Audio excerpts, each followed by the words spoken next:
Terima kasih Anda masih bersama kami di Sindo Sore. Efisiensi anggaran yang gencar dijalankan pemerintahan Prabowo Gibran akan terus berlanjut. Dana yang terkumpul akan digunakan untuk membiayai program unggulan pemerintah termasuk 15 proyek raksasa.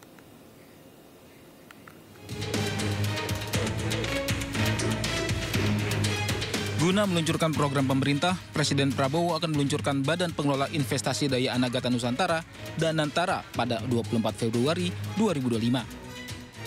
Danantara akan mengawal 15 mega proyek nasional yang telah disiapkan. Dalam pidatonya di HUT Partai Gerindra, Presiden Prabowo pastikan tidak akan bergantung pada investasi asing.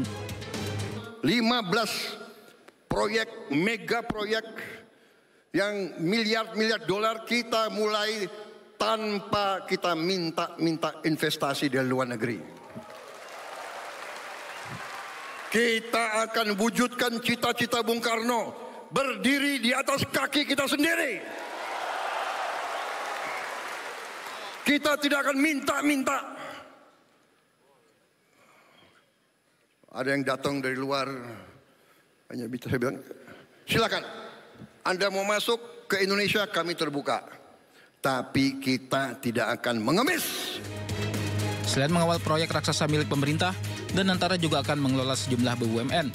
Daftar BUMN yang dikelola Danantara adalah Bank Mandiri, Bank BRI, Bank BNI, PLN, Pertamina, Telkom Indonesia, dan Min ID.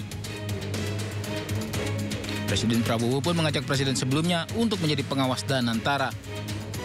Aset awal Danantara sebesar 14.000 triliun rupiah. Tahun ini dana sebesar 20 miliar rupiah akan dialokasikan untuk proyek-proyek strategis. Tim Liputan iNews melaporkan. Selain itu, pemerintah akan meluncurkan bank khusus penyimpanan emas yang pertama di Indonesia. Bank emas rencananya akan diresmikan pada 26 Februari mendatang.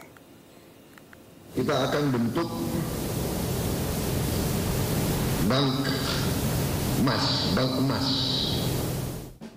Pemerintah akan meluncurkan bank khusus penyimpanan logam mulia jenis emas pertama di Indonesia.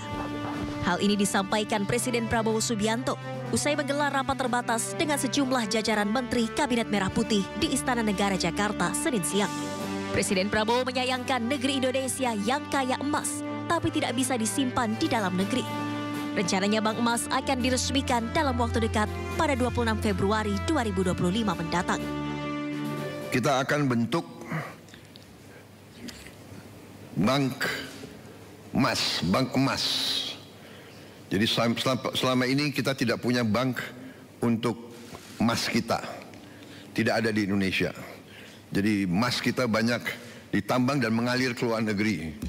Kita ingin sekarang punya bank khusus untuk emas di Indonesia. Insya Allah kita akan resmikan tanggal 26 Februari.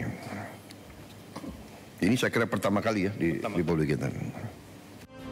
Presiden Prabowo menegaskan keberadaan bank emas atau bullion bank amat penting karena dapat menampung emas yang diproduksi di dalam negeri agar tak keluar negeri. Dari Jakarta, Tim Liputan iNews melaporkan.